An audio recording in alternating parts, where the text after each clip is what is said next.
அப்படி வாங்க, அப்படி போங்க. நீங்க தள்ளி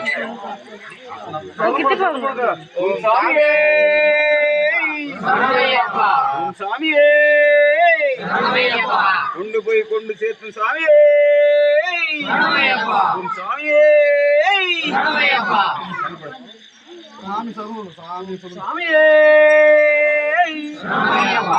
சாமியே